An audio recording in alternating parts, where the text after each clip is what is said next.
What's up, guys and gals, and welcome back to the Nerd Castle. Today in the world of indie games, we're going to be checking out a title called Stories From the Outbreak. This is a game about a group of survivors that are making their way across a ruined city, doing transactions with other humans, and beating zombies to death with blunt implements. Basically, we have lost the war against the zombies at this point, and there is one train left out of Dixon. I don't know, one train left out of Davis. One train left out of, I don't know, Brooklyn. Whatever you want to call it. Name a city, there's a train leaving it, and if you are not on that train, you are going to get ravenously eaten by the undead. And so this game combines things like JRPG combat with a little bit of FTL on in there. There's also some customization you can do with the characters. It's all wrapped up. I mean, technically the game is a roguelite, but it's got itself billed as a zombie apocalypse RPG. And so anyways, I think it wears all those hats. There's definitely RPG elements here.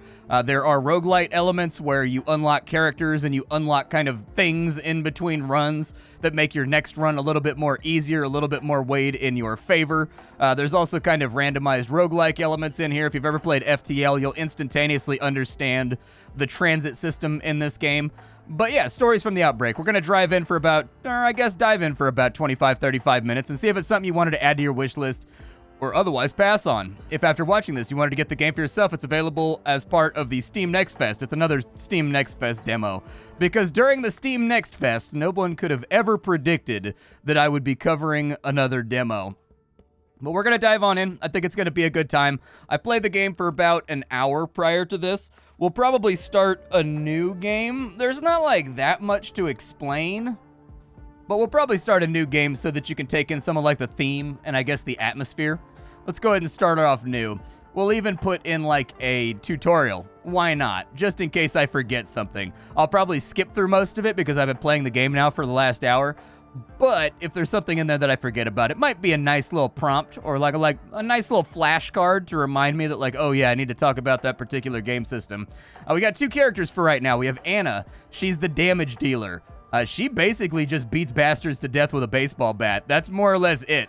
That's her entire function in the party. She's tiny, she's petite, she's adorable, and she loves beating stuff to death. We've also got Janice. Janice is more of a protective character. Not necessarily, I guess he is a tank, but like he's not tanky in the respect that like this guy deals like no damage, and the vast majority of his abilities, they add sort of a stacking shield on other people, because this game does have kind of implied intense like games like Slay the Spire, where the enemy like clearly tells you what it's going to do, and you get to plan your counter to that. This is the story of Anna. Anana. Alright, so this is the game world right here. This is exactly what it looks like. You walk around, you do stuff. There's little icons that tell you what's going to happen in those spots. We've got a whole bunch of fights we got to take on, and so we'll go ahead and do it. As Anna exits her apartment, she feels nothing but the stench of the new death and the weight of her weapon, and momentarily she doubts the sanity of her own actions. But these thoughts are interrupted by a distant growl, turning hesitation into adrenaline and energy. A zombie appears in sight, unaware that it's about to become a slightly scared survivor's first kill. Spoiler alert. Alright, so this is combat. If you've played Grandia, you will understand this combat very, very quickly. If you have not played Grandia, let me go ahead and explain it for you. You got a timeline up at the top. When it gets down to 0, you get to pick what you want to do. Every action that you take in this game is going to have a time cost. The time cost will push you further and further back on the meter, depending on how strong the ability is that you're deploying against the enemy. Now, this game is actually, it's got kind of a simple combat system. My first observation, having played the demo for an hour, is that the combat needs to a little bit more... I think the combat needs to have a little bit more intricacy to it, and I think it needs to have a few more mechanics. I'll talk about why that is as we get further on into this, but like in other games like Grandia, or, you know, there are some games that we've covered where these little tiles right here will be like different colors, and if you use abilities that are color-coded that hit the enemy when they happen to be in that area, it cancels their turn and stuns them and moves them all the way back to the timeline. In Grandia, when you pick your ability right here, it doesn't go off until you get to right here, and if anybody crits you in this last little section, it instantly cancels out your turn. And so anyways, this game does not have a mechanic like that, and I think it needs a mechanic like that, because as of right now, the combat is very much, I hit you, you hit me. We try to optimize what we do on the timeline, but being able to manipulate the timeline a little bit more as an inherent attribute of the combat, I think would be a really good idea here, because in my opinion, the combat is actually kind of simple in this game. However, despite the fact that it's simple, it does look good. Whenever you choose to attack an enemy, it's got a nice blur effect when she moves on in. I think that the pixel art animations are seamless. They look really, really nice. They flow very, very well. There's no break or any stutter inside the animation. They've taken a bunch of still frames and made them look pretty good, in all honesty. He just hit us right there. The thing you need to be aware about is that we're not actually taking damage right now because you have HP and you have shield. Based on your attributes, everybody gets shield at the beginning. They get 3 times one of their attributes, or something like 5 times, I think. I think they get 5 times one of their attributes in shield at the beginning of the combat, and the enemy has to get through your shield before they can actually kill you. And so anyways, we have 11 shield right now. We're not really taking damage, and that'll reset when we get to the next battle. Underneath that, we have our limit break gauge. The limit breaks are kind of not that consequential. I don't know. Like, the limit breaks are nice, but I definitely feel like the limit breaks could actually, like, matter more. Because I don't think that I've ever felt like the limit breaks mattered in any of the fights that I've fought over, like, an hour. And they should. Out of breath and dizzy, Anna rests her bloody bat against her shoulder. She promises herself that she'll get used to this soon. Leaving a beaten corpse behind her, she carries on as one does. What else is there to do after bludgeoning a corpse to death and move on with your day? You know, we could sit here all day being upset about things and contemplating our mortality and whether or not what we did was justified, whether or not there's still a soul inside of there.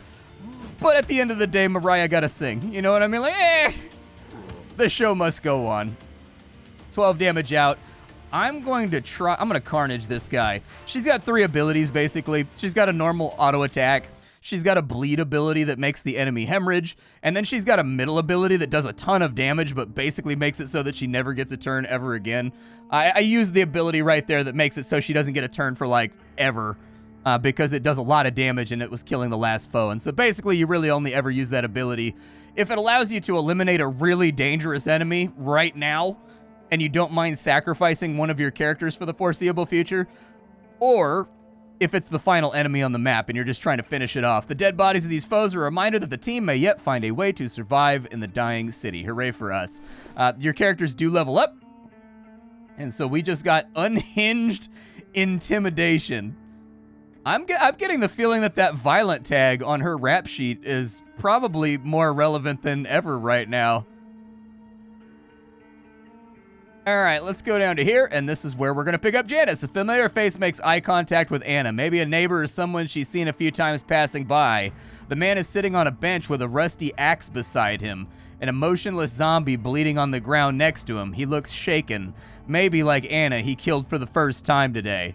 Noticing her bat, he stands up and greets her, soon turning out to be another soul hoping to find enough fuel to make it on the ferry in Lipaha. Together, they'll have a much better chance of surviving out there. Sounds good to me. Let's go whoop some cats. Let's go put bats on brows. All right, so we've got a frenzied fanatic over here. We've got a weak infected. We can tell from the stats that this guy has higher strength, so he's going to hit harder. I don't remember what agility does. I actually didn't notice that right there. Call team member. I saw the walk horizontal and vertical when I was playing the game earlier, but I don't think I saw call team member. Call team member is kind of interesting. So it looks like it allows me to group my survivors up so that they all take their own turn at the cost of kind of sacrificing extra turns. That's kind of like an interesting thing, and I was just talking about timeline manipulation and how there should be more of it. Sort of curious how that's going to affect things. I don't know if I'll use it, but if you're trying to set up a combo, it might be nice. It's good to know that I have the option. So we have 2 attacks going out, and they are both going to Janice. Janice has mostly protective abilities. He has an AoE poison attack with his rusty axe. He's got a taunt, which taunts everybody to attack him. He's also got this ability that generates shield on him. I'm going to go ahead and do that because he's probably going to get stomped on pretty hard right here in the coming turns. Let's keep working on... I'm going to kill the fanatic now. So his turn is done. That attack is still going to Janice, so we'll keep on buffing up his protection. Where's that one going? It's going to Anna. All right, we'll buff up Anna, even though I didn't really need to. I probably could have poisoned him right there. Probably could have been more aggressive. On this attack right here, we're going to get our first limit break. And basically what's going to happen is your character goes into a focused state, and you get to pick a buff that lasts for the remainder of the battle. Now, the downside here is that the enemies get these too, and my observation so far has been that the enemy ones seem to be a lot more consequential than the ones that you get. But I haven't gotten that far into the game, and I haven't unlocked all the characters yet. And sometimes these buffs have really nice synergies in between one another. And so it's entirely possible, as I'm saying that I just haven't unlocked the characters that synergize with my characters with their limit breaks. But for right now, everybody on the team can get 4 protection, and they will get another 4 protection whenever they get a limit break. We've got Unwavering Resolve. It gives you +3 protection whenever you take damage. And then we've got Dare, basically gain 2 strength for every enemy that targets this character. I'll probably take that one right there. I'm not super sure that it's going to be useful right now. Add 6 damage to Carnage. Yeah, do that. I think if I buff that up twice, I'll be able to nuke this guy in 1 turn. So that's 36 damage right there. She should hit for like 38 or 39 on this swing. However, I would like it if the tooltip updated. The tooltips do not update in this game with the damage numbers when you're moused over the ability.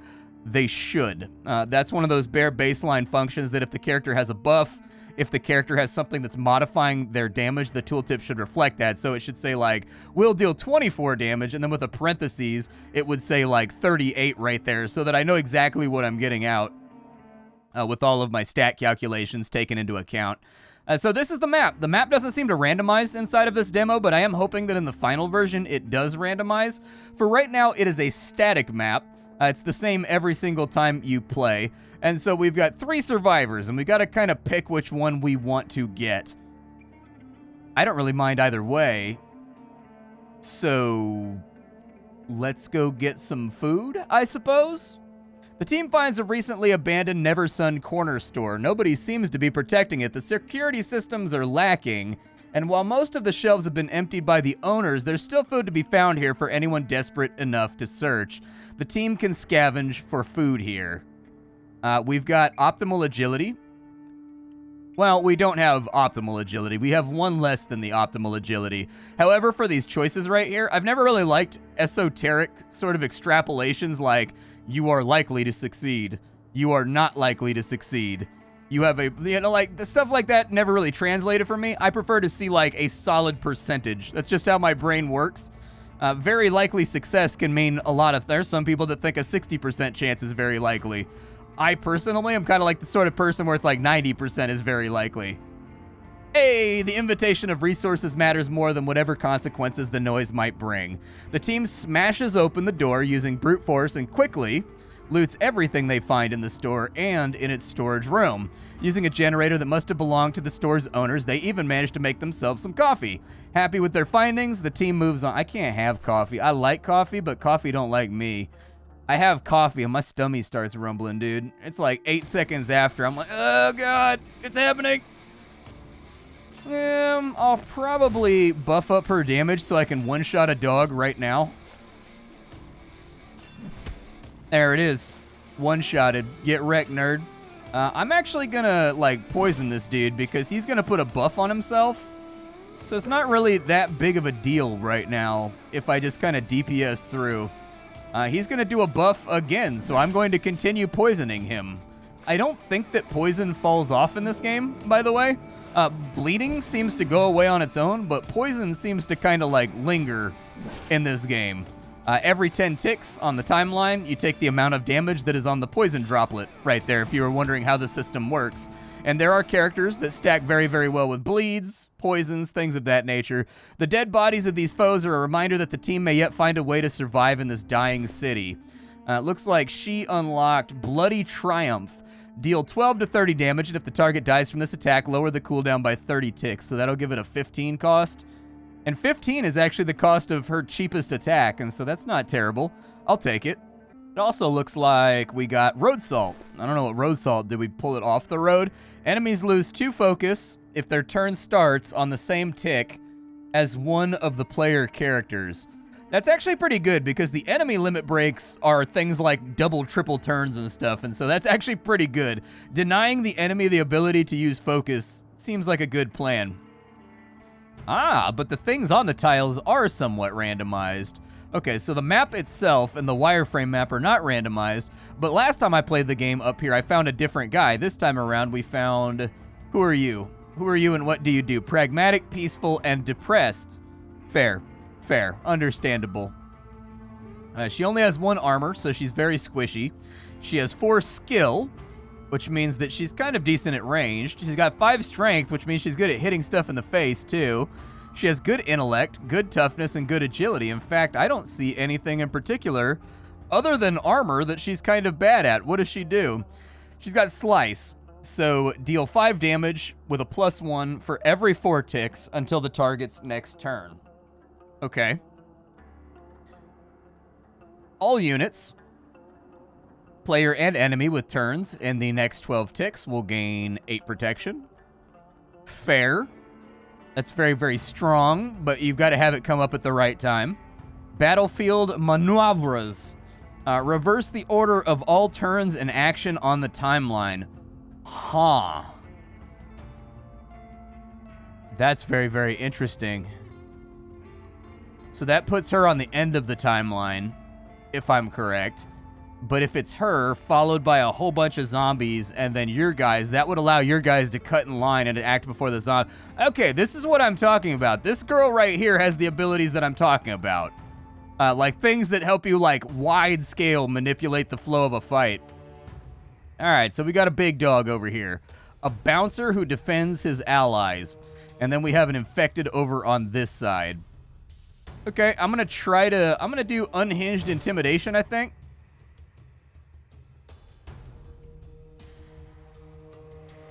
No one has an action in the next 12 ticks except for our party members. So I think this is a really, really good time. It's either that or I can hit for 11 on the bouncer. I can hit for 11 on the bouncer, 8 on the infected. I think the 24 group-wide armor is probably the best plan right there. Because we already have, like, dedicated DPSers. So, like, why stress about it, you know? Let's go ahead and throw out an attack right there. I want to start on this infected down here. So he's going to attack her. It's probably going to hurt. Oh, her name is Inez. Okay. And that's going to go over to there. Go ahead and wild shout for me. I want all the attacks on you because you have the ability to really get your armor up to, like, enormous apocalyptic levels, which everybody else does not have the advantage of. We'll call this a hit right here. Yeah, 20 damage is about what I expected. That seems kind of wild and crazy. Not really much I can do here. I'll probably, so a 17 right there. That'll go back to 4. I'm trying to, like, tabulate my head when I can do another advantageous timing. Let's just go ahead and attack. We'll deal damage where we can deal damage. I'm not trying to get too wild out here. Since all the attacks are going to be on him for 40 ticks, I think it's not a bad idea. We may be able to use the armor ability just on these two, which is fine because he's going to be taunting anyways. Like, I'm all right with that. Go ahead and hit this guy with a carnage. He got a ton of armor. That kind of sucks because I just wasted her turn like forever. Enemies lose 3 strength for 10 ticks after getting hit. Deal extra damage to bleeding enemies. Push through. Heal 5 health now. And whenever the focus bar fills up. Let's go debilitate, I guess, for right now. Go ahead and give me some armor.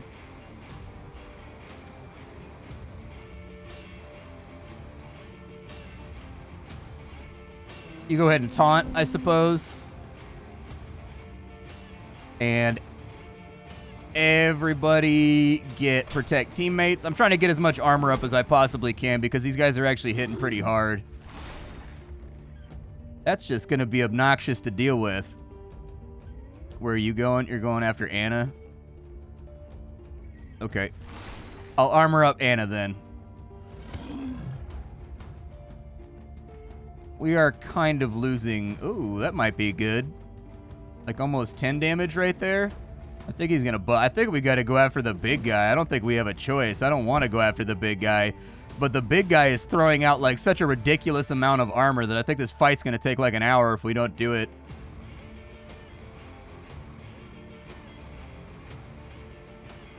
Yeah, +2 bleed actually stacks really well with Anna's limit break. We will call this, so he's doing like another buff thing. He's attacking Inez. Go ahead and put some poison out, I guess. Like, the poison persists, and it's just like extra supplementary damage, so why not?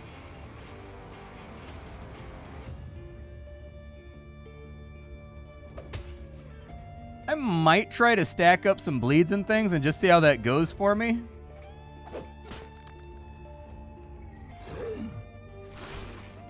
Yeah, because that armor is getting out of control over there. Ow, 20 damage. Good lord.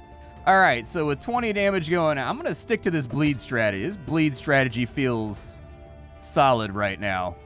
So who's getting attacked next? Inez again. Man, they just cannot get enough of Inez. All right, let's go ahead and have Janice take the damage. Keep those bleeds going up on him because he is taking a lot of damage from bleed ticks. Like, I think that our overall damage over time strategy is actually working out okay. Keep that going.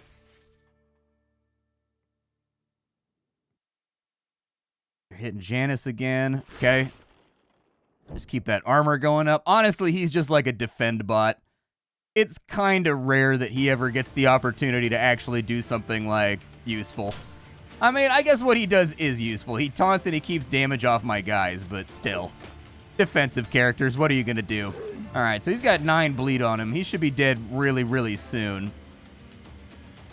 Unfortunately, we have a lot of shield that we need to get off of this guy. Like a huge amount of shield. So let's go ahead and optimize for like dots to start peeling the shield off of him. Nice. Attacks against enemies with protection, deal 2. Oh, nice. Do that. Ow, 28 damage. Stingy. Give me a little bit more bleed. Go ahead and hit him. Oh, okay. Yeah, her second limit break is actually, like, dope. You go ahead and armor yourself, because I got a feeling you're going to get hit here. Oh, it wasn't that bad. I thought it was going to be, like, another 30 damage hit. Yeah, I kind of screwed the pooch on this fight by not going after the big guy first. They kind of flipped my expectations on me. I thought the big guy was going to be a tank, and, like, the other little guy was going to deal a ton of damage. And so they kind of flipped the trope on me right there, and I fell for it. The big guy actually needs to go first, even though he has the huge health pool. Otherwise, he's going to buff the little guy to, like, ridiculous extents. I like that, though. I like the fact that they kind of flipped that trope on its head when it comes to, like, visual identifiers on enemies. Anna got an inspiration point. That's good. Anna has leveled up. You can put the point wherever you want. I'm going to put it in strength since all of her damage is melee. But that having been said, I do think it would be cool if so everybody gets inspiration points as you play the game. It would be really, really cool if you clicked on one of these attributes, there was a little meter down here, and when you hit certain thresholds for having points put into that attribute, there were certain global abilities that would unlock for that character. So, like, basically each one of these would have, like, 2 or 3 abilities assigned to it that any character can get, so long as they put enough points into the requisite attribute. If you get what I'm saying. Like, I think that would add an extra layer of depth here, because I think it's a very, very simple combat system for right now. You can do some interesting things, so wait the delay, then swap turn order with an ally. Okay, I don't see myself using that a ton. I think we could probably use it. We could probably use it to make Inez, once she gets like a limit break going and she starts to steamroll, might work out, but I don't know. At first, hearing the faint, distant growls and moans of zombies seems like an auditory illusion, striking as a side effect of apocalyptic trauma, but as the team keeps moving and the noise becomes louder, the team realizes it's time to be stealthy. Their quiet, slow movements come to an abrupt halt when a scream startles them. Help us. God, please. Someone help us. The screams come from a nearby building, and so do the voices of the infected. The team can investigate or keep moving. Well, takes a maniac to catch one. I'm going to be a good guy here. The team quickly notices the source of the screams. A young man is looking at the team pleadingly from an open second-story window. The team enters the building, finds the apartment, learns the reason for distress. A small group of zombies break the door to his room right as the team approaches. The man is holding a younger woman in his arms, and next to them sits an elderly woman in a wheelchair. The team approaches to attack the zombies. See, but what if the old lady in a wheelchair has like a shotgun built into both armrests of her wheelchair, and she has like punch buttons that she can hit? It's like ba-boom, ba-boom, like wipes out zombies. We're not thinking outside the box right now. I mean, if we roll on the high end, I can one-shot a hound right now and then get another normal turn, but I don't know if it's gonna work out so great. Let's just do the, we'll do the normal thing. We're hitting for 14 anyways, so it's not that bad. He's attacking Anna, so I'm probably going to need a taunt in here, and it looks like they're both buffing things. All right, fair enough.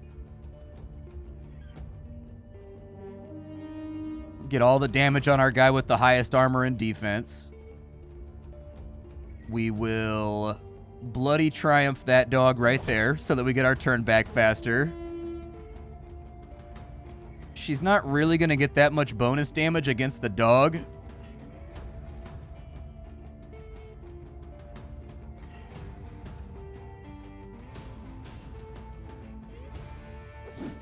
Oh well, some damage is some damage. I'm not gonna cry over what is ultimately useful. We'll give his AoE a shot. Oh, it only hits the row. Okay, good to know. That's gonna make his attack hit for a lot, I think. Oh, I forgot to taunt. I knew I screwed up somehow. I always screw up somehow. We're going to go for Bloody Triumph on him. We lucked out and it hit it by just enough.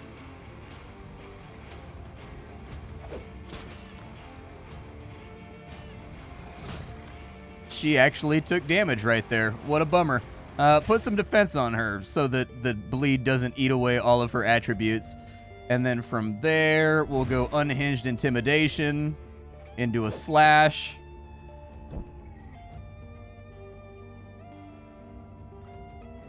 We'll go with the Overwhelm Bleeds for now, and then Carnage right there, and that should be GG's before she takes any further damage. A damage does not heal on its own in this game. You have to understand that, is any damage you take is permanent in this game, so losing health is a really, really bad thing. There are limited abilities. There's one character in this game who's a doctor, and he only heals for like 5, like on a good roll, you know? And so like, damage in this game tends to pile up very, very quickly. The survivors seem infinitely grateful for the team's help. Thank you so much. My sister and myself would be dead if it wasn't for your kindness. Please take some supplies, whatever you need. You've earned it. Hell yeah. They shake hands as the man gives the team some canned food and wishes them luck. It doesn't seem like this family will have much left for themselves, but there's not a great chance they'll survive anyways. We need the food more. I like the writing in this game. The writing in this game is so, like, matter-of-fact and just, like, accepting of the apoc. Who is this dude? The Warden. A bouncer variant with powerful abilities. Okay. Maybe I'll start stacking up some unhinged whatever stacks. He hasn't decided what he's going to do yet, so we might as well open on him, too.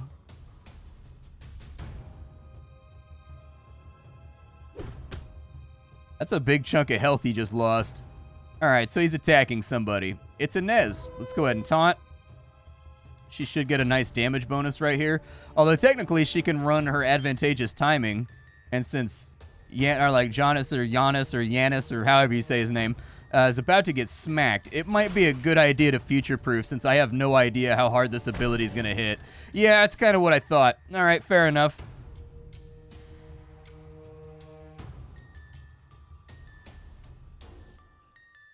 I'm going to get a poison on him real fast.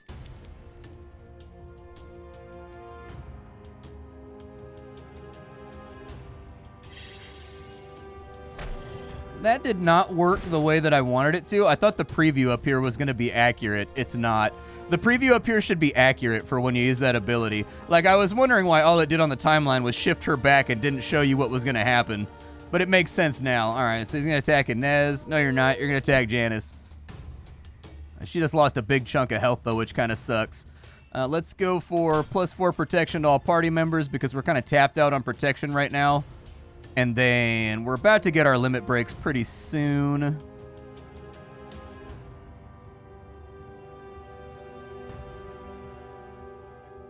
I'll probably just bleed him up. I really need to keep all the damage isolated to him for the moment. If I don't, I'm going to regret it. A little bit of damage out right there. She got focused, so that's good. I want the bleed stacks, please. It seemed to do a pretty good job last time with the bleed stacks. Sort of making the enemy... Oh my god, 32 damage. All right. The soundtrack seems to have very, very brusquely disappeared on us. I already have attacks going to the right person. So that's good. We're going to get some more bleeds on there.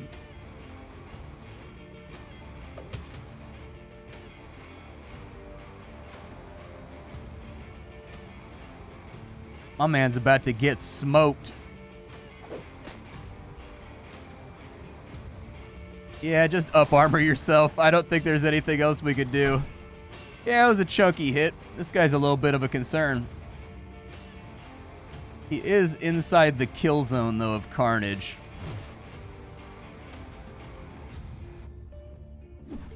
There we go. Nice. We brought him down. Barely, but we brought him down. A few more of those hits and we would have been hurting. We got a new ability. It's called Distraction, and it's for Inez. Delay the target by 20 ticks, but the target gets +2 to pretty much all stats. I really, really like her as a character.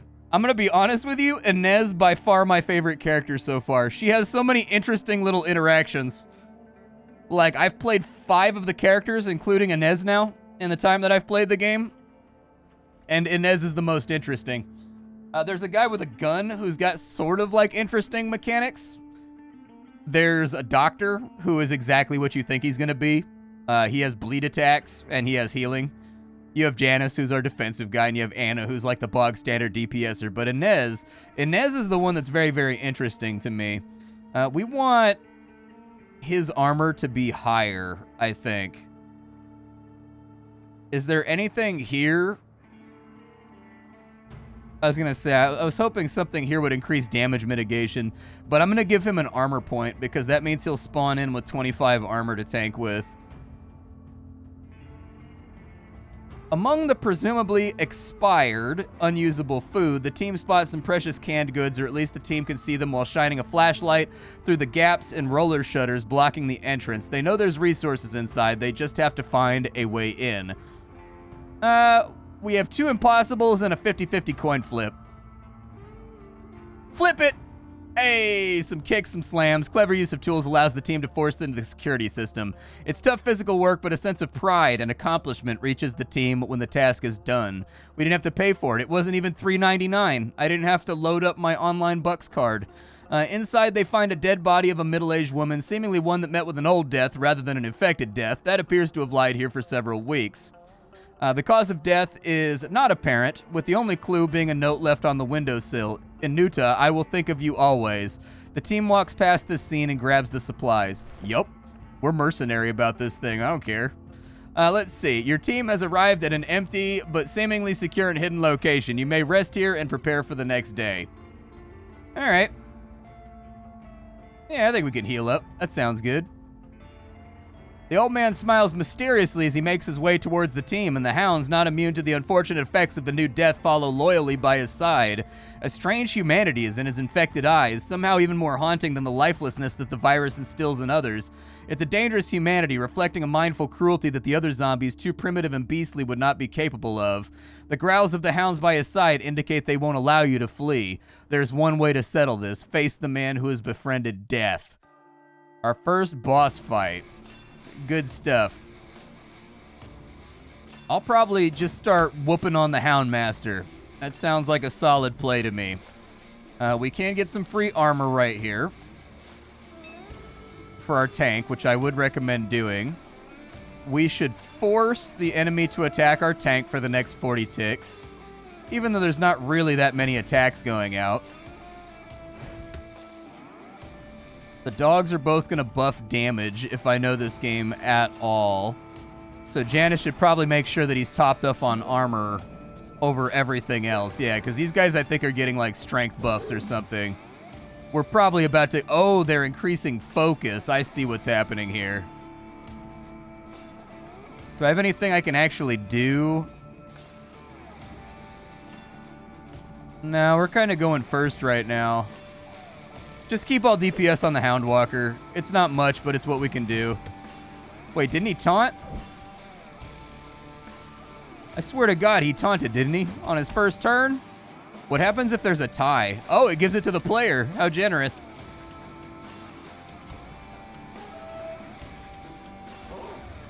Yeah, everybody attack me. That's pretty much how things are going right now. This would be a good time to reverse the turn order, I think. Because there's 3 of them, 2 of us. So he'll get to go right now, but it's just a buff. And then these 2 will get to go first. It might have been a good idea. It might have been a bad idea. Honestly, I've just been really husky to try it out this entire time. Anna's focused. Deal extra damage. Let's go debilitate, I guess. He's the only one attacking. Who is this guy? They're all attacking him. All right. So... since I know they're going to attack him, we're going to go ahead and just stack up as much protection as we can. Yeah, 11 damage hurts. 11 damage hurts. Man, they get a lot of limit breaks. I'm beginning to think maybe I picked my strategy poorly in going for the Houndwalker. He's almost dead, though, now, so it's like, well, we might as well carry this through to the end. Let's just go with the bleed add-on to her weapon for right now. None of the enemies have protection or anything, so... dude, they're getting, like, a lot of limit breaks right now. I'm actually becoming concerned for my safety. 28 damage, powerful but slow. I think with the strength buff, she'll get him. Yeah, I was going to say. Houndmaster's down, so that's all fine. Who's attacking? Attacking Inez? No, you're not. You're attacking me. He does get an ability sometimes. The abilities that you get seem to be semi-randomized, or maybe it's based on the path that you pick and the actions you take. But he gets another ability that gives him Thorns, where he deals back like 10 damage every time he gets hit, and it combos really well with his taunt. It can be super nice for dealing damage. I want to attack you. You're farthest back on the timeline, and thus the easiest to wump. Is everybody attacking? Well, we got one attack going to Anna. Let's keep it all on Janice for right now. I don't know if he can handle it. Yeah, he's taking a lot of hits. These dogs are really obnoxious with all these spell effects. Who's furthest back in the TL? You? All right.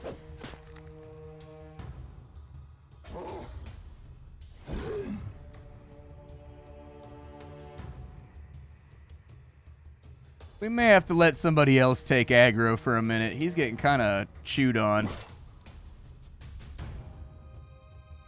Get some damage off when and where I can, but he can't, like, tank for too much longer.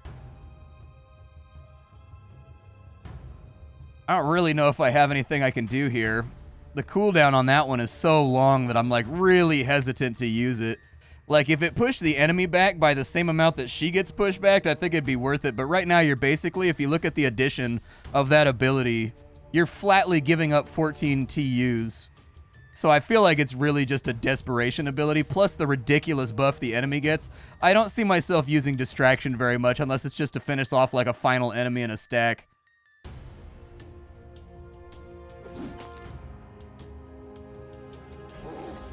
Oh, boy. Not ideal.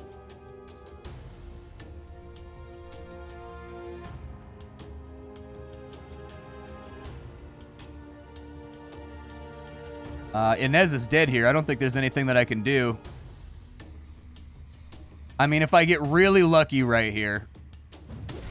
I did! Yay, we saved Inez! I'm actually really happy about that. Maybe armor up Inez.